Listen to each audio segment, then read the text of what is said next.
एक बहुत अहम मुद्दे पर आपसे चर्चा करनी है, लेकिन उसके पहले कुछ तस्वीरें साझा कर लेते हैं। एक ये सेल्फी देखिए, उसके बाद एक ये दूसरी सेल्फी देखिए,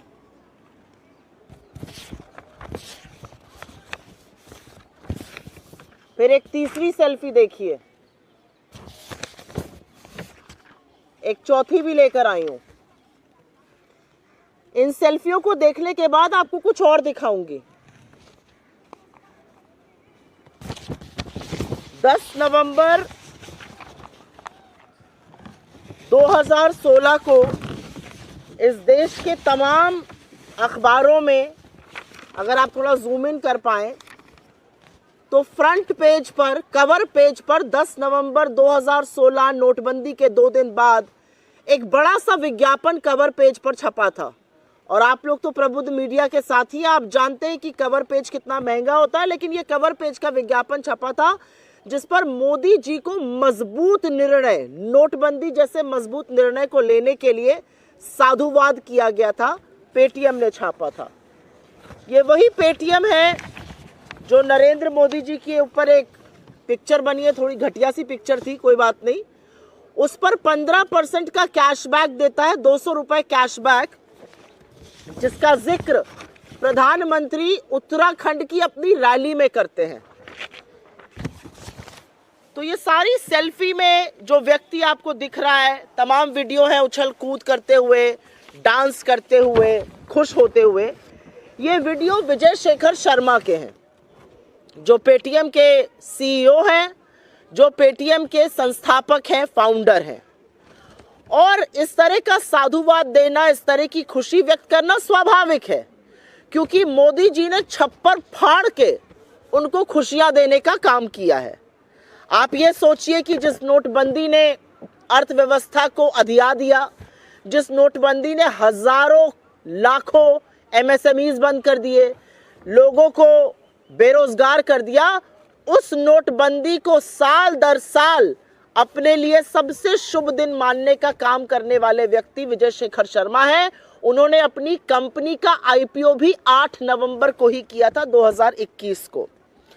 खैर, परेशान करने वाली बात यह है कि इस व्यक्ति और इसकी कंपनी के खिलाफ मनी लॉन्ड्रिंग जैसे गंभीर आक्षेप लगे हैं और गंभीर आरोप लगे हैं। और ये विपक्ष ने नहीं लगाए हैं, ये इस देश के भारतीय रिजर्व बैंक ने लगाए हैं। और उन अनियमितताओं के चलते उनके पेटीएम पेमेंट बैंक को प्रतिबंधित कर दिया गया है, पूरी तरह से बंद कर दिया गया है। ना वो टॉपअप कर सकते हैं, ना वो कुछ क्रय कर सकते हैं, ना वो जमा कर सकते हैं पैसा। 29 फरवरी से पेटीएम पेमेंट बैंक पूरी तरह बंद हो जाएगा। आपकी जानकारी के लिए सारी कार्रवाई आरबीआई ने अपने अधिनियम 35A के तहत की है। तो ये वो व्यक्ति है जो प्रधानमंत्री के बेहद करीबी हैं। ये वो व्यक्ति हैं जिनके बारे में प्रधानमंत्री अपनी चुनावी रैली में जिक्र करते हैं, तमाम सेल्फी खिंचाते हैं। आप सब जानते हैं, प्रधानमंत्री की तस्वीर को अगर आप किसी अखबार में इस्तेमाल करते हैं विज्ञापन के लिए, तो आपको पीएमओ की संस्तुति चाहिए होती है। तो ये बहुत करीबी है प्रधानमंत्री के, बहुत चहेते हैं, बहुत लाडले हैं। और अब ये मनी लॉन्ड्रिंग जैसे आक्षेपों से घिरे हुए हैं। और ऐसा नहीं है कि ये गाज एकदम से गिर गई है, क्योंकि अगर खबर देखिए और रिपोर्टर्स जो आप ही लोग लगा रहे हैं, उनके मुताबिक 2017 में लाइसेंस मिलने के 1 साल के अंदर गंभीर घपले शुरू हो गए थे। और आरबीआई ने बार बार दंडित करने का भी काम किया। कभी जमाकर्ताओं पर रोक लगी, कभी जुर्माना लगा 6-6 करोड़ रुपए का, तमाम चीजें हुई। लेकिन उस दौरान भी, उसके बावजूद भी प्रधानमंत्री इनकी पैरवी करते रहे, इनका प्रचार प्रसार करते रहे। कुछ बातें जिन पर इनको यह सजा सुनाई गई है उसका उल्लेख कर देती हूं। खबरों के मुताबिक आरबीआई ने 35 करोड़ पेमेंट बैंक के जो वॉलेट थे उसका निरीक्षण किया। उसमें से 31 करोड़, 35 करोड़ का निरीक्षण किया, 31 करोड़ निष्क्रिय पाए गए। पैन कार्ड, एक एक पैन कार्ड हजारों नंबरों से जुड़ा पाया गया। लाखों खातों का केवाईसी नहीं हुआ था। मनी लॉन्ड्रिंग की संभावनाएं इसी से उजागर हुई। बैंक द्वारा लगातार झूठी अनुपालन रिपोर्ट देती जाई गई और जो ग्रुप 197 कंपनी का नाम है, लेकिन पेटीएम की जो ग्रुप कंपनीज हैं उसमें आपस में जो घपला था उसके चलते आरबीआई ने ये बड़ा कदम उठाया।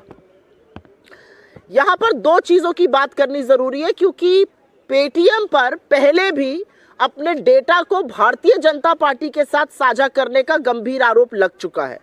आरबीआई ने पेटीएम पेमेंट बैंक के बीच और पेटीएम के बीच होने वाले डेटा ट्रांजैक्शन पर भी गहन चिंता जताई है और यह भी सामने आता है कि इस चिंता के बावजूद ना शीर्ष अधिकारियों का तबादला हुआ, ना उनके खिलाफ कोई कदम उठाया गया और कंपनी ने बिजनेस बढ़ाने के जुनून में लगातार नियमों का उल्लंघन किया और हर तरह के कानून को ताक पे रखा।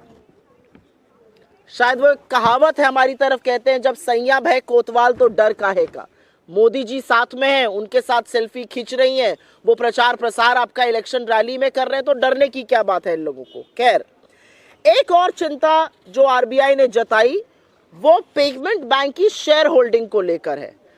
करीब 49% हिस्सेदारी पेटीएम कंपनी की थी, जिसे लोग 197 कम्युनिकेशन के नाम से जानते हैं, लेकिन 51% हिस्सेदारी इस बैंक की सिर्फ और सिर्फ एक व्यक्ति विजय शेखर शर्मा के पास थी, जिनकी सारी सेल्फी मैंने आपके सामने साझा करी है। और ये एक बहुत चिंता का विषय है, क्योंकि इससे ये साफ होता है कि एक व्यक्ति जिस तरह का भी निर्णय चाहे वो कर सकता था। अंत में आरबीआई की कार्रवाई की एक बड़ी वजह, और ये बहुत चिंता का विषय ये भी था कि चीनी निवेश भर भर के, चीन की कंपनी का निवेश भर भर के पेटीएम में था। पहले अलीबाबा और उसके बाद भी जो एंट ग्रुप है चाइना का, उसके पास करीब 10% साझेदारी आज भी है और संभावनाएं हैं कि डेटा की साझेदारी उस कंपनी के साथ की गई। तो अंत में कुछ बड़े सवाल खड़े हो जाते हैं, कुछ बड़े गंभीर मुद्दे खड़े हो जाते हैं जिसको उठाना जरूरी है। क्या मोदी जी के मधुर संबंधों के चलते उद्योगपति कानून को ताक पर रखकर काम कर रहे हैं? इतने सारे उल्लंघनों के बावजूद भी पेटीएम पेमेंट बैंक को इतनी लंबी ढील क्यों दी गई? 2017 से ही अनियमितताएं शुरू हो गई थी, 7 साल तक इतनी लंबी ढील क्यों दी गई? मनी लॉन्ड्रिंग जैसे गंभीर आक्षेप लगे हैं। एनफोर्समेंट डायरेक्टरेट उसके बारे में क्या कर रहा है? ईडी कौन सी नींद सो रहा है पेटीएम को लेकर? ये जरूर पढ़ना चाहिए। पेटीएम ने बीजेपी, भारतीय जनता पार्टी और पीएम केयर्स फंड को कितना चंदा दिया और क्या उस चंदे की बदौलत वो आज तक बचा रहा है? पहले अडानी और अब ये बार बार जो मोदी जी के लाडले हैं उनके खिलाफ एजेंसियां शिथिल क्यों पड़ जाती हैं? ये अपने आप में एक बड़ा सवाल है। और अंत में 2 सवाल जरूरी हैं। ईडी के 95% केसेस विपक्ष के लोगों के खिलाफ है, क्या ईडी इससे संतुष्ट है? और पेटीएम का तमाम ट्रांजैक्शन में लेन देन है, 10 करोड़ से ज्यादा तो पेटीएम के उपभोक्ता हैं। क्या यह डेटा भारतीय जनता पार्टी के साथ शेयर हो रहा है? सरकार की दी हुई जानकारी के मुताबिक वित्तीय वर्ष 2023 में करीब 137 लाख करोड़ का डिजिटल पेमेंट हुआ, जिसमें पेटीएम का अच्छा खासा शेयर है। क्या ये दावे के साथ कहा जा सकता है कि ये डेटा गोपनीय है, ये डेटा सुरक्षित है, या इसकी ब्रीच हुई है? ये बहुत सारे प्रश्न हैं। पेटीएम का स्टॉक लगातार गिर रहा है, माइनॉरिटी शेयर होल्डर्स इससे आहत हैं, पर सबसे बड़ा सवाल यह है कि जिस कंपनी पर मनी लॉन्ड्रिंग जैसे गहन आरोप इस देश के banking regulator reserve bank of India ने लगाए हैं, वो किस तरह से खुला घूम रहा था और प्रधानमंत्री उसका प्रचार प्रसार और पैरवी क्यों कर रहे थे? आज ये सवाल उठना भी जरूरी है और इसका जवाब भी आना जरूरी है। I will very briefly make a statement in English on this. I have already shared multiple pictures here of selfies, of newspaper ads, of cash return as far as the Modi movie is concerned. If you remember, in Uttarakhand, the Prime Minister spoke about 15% cashback up to 200 rupees on a movie that was made on him if you bought the tickets through Paytm. There are multiple selfies that have been clicked. There is an entire newspaper ad here which was put out on the 10th of November, 2 days after demonetization was announced.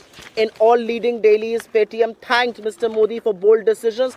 So here is Vijay Shekhar Sharma, who is a huge beneficiary of demonetization, known to be extremely close to the Prime Minister, and whose Paytm Payment Bank has now been banned by the Reserve Bank of India. But the trouble did not happen all of a sudden. The trouble had been going on for a while, and the reality is that the Paytm Payment Bank was found to be flouting rules from the time it was conceptualized, from the time it got a banking license. There are various things that the RBI found out. 35 crore Paytm banks and wallets were probed. 31 crore of them were found to be not operational. KYC was not done. Questions of money laundering have arisen. PAN cards were attached to thousands of accounts at the same time. There was no compliance report, and if compliance report, misleading compliance report was submitted by the Paytm payment banks. The relationship between Paytm and Paytm Payments Bank and various group companies has come to fore. So these are very, very serious allegations, including the one about money laundering. The reality also is that nothing concrete was done by the management as far as these irregularities was concerned. The reality also is that RBI has raised questions about the shareholding of Paytm Payment Bank. 51% of that shareholding rests with one individual. It raises questions on decision making.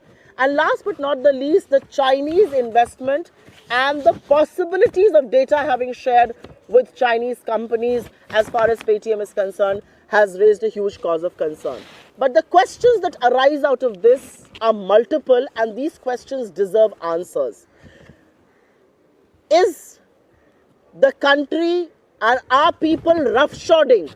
Are people close to Mr. Modi roughshodding over law and order, over regulations of the RBI because of their seeming closeness and their closeness with the ruling regime, especially Mr. Modi?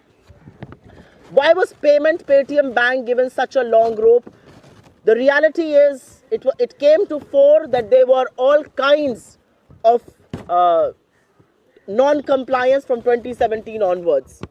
Money laundering is a very serious probe and a very serious allegation that has been leveled against Paytm. What is ED doing about it? How much money has Paytm given to BJP and to PM CARES Fund? Have they been let loose because of the donations that they have made, apart from their closeness to Mr. Modi? And last but not the least, why is it that everybody associated with Mr. Modi sees no probe, whether it is Mr. Adani or whether it's Vijay Shekhar Sharma or Paytm? And lastly, Paytm has a substantial share of digital payments. Can one put their hand on their heart and say that data has not been breached, data has not been leaked to the government, to the BJP and to the Chinese partners? These are some very substantial questions, and I think one deserves to know what the government of India is doing about it. One question I would like to ask is, if ED has found the time from probing 95% opposition leaders, maybe it needs to begin talking about Paytm and the money laundering charges there as well.